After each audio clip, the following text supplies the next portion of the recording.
Have you ever noticed how many small products you can buy that come in boxes that are much too large and stuffed with styrofoam, or at the supermarket food wrapped in plastic or packaged in plastic containers?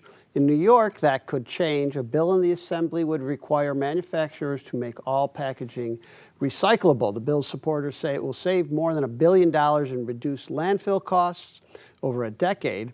The downside, it will also raise prices at the grocery store. The Business Council prefers a different bill, the Affordable Waste Reduction Act, that's not as stringent. So, Jenny, should the Assembly pass either of these bills or none at all?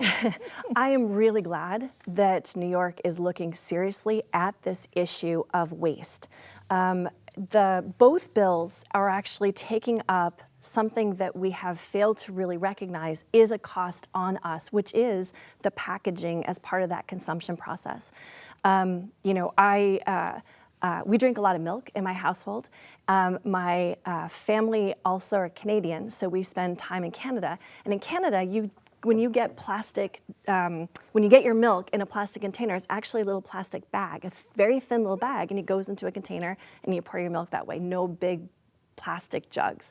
As one little example, plastic is potentially up to 30% of our landfills, and it is not recyclable. It's really not recyclable.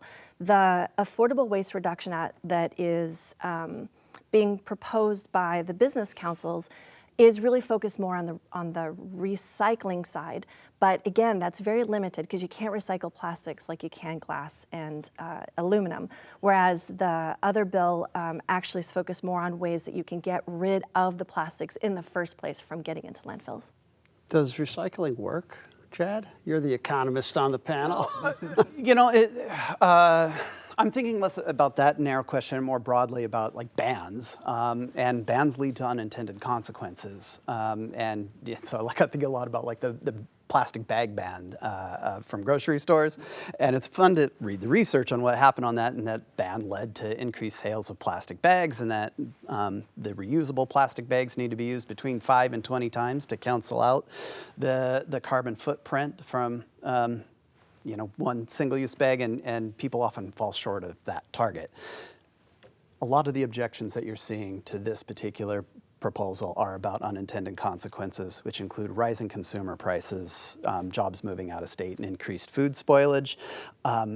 It's not just the business groups that are supporting this alternative AWRA bill. It's also Democratic State Senator Monica Martinez. Yes. That one would be better. Inaction has consequences too. I mean, the Senate bill, which I support, bans 17 toxic chemicals that are currently in our plastic right now. So I understand your economic related points, Chad, but why should our children eat food that's wrapped in packaging that has lead, mercury, forever chemicals that are damaging to their public health? There's a better way, and I think this bill is a step in that direction. So you would go for the packaging reduction and recycling infrastructure, the big bill, basically. Correct. The more stringent. Tara? I would support the more stringent bill. I think in the long run that is the better bill for us. But one of the things I like about the Affordable Waste Reduction Act is that it does involve the producers more. And I think if we're really going to be serious about recycling and reducing plastics, et cetera, chemicals, et cetera, we're going to have to involve them in some way. But they're also going to have to be more realistic about what their role should be, because right now the role they're proposing is real minimum. The cost, though, I think one of the things that gets obfuscated in this is like, oh, well, it's going to increase costs on the consumer side.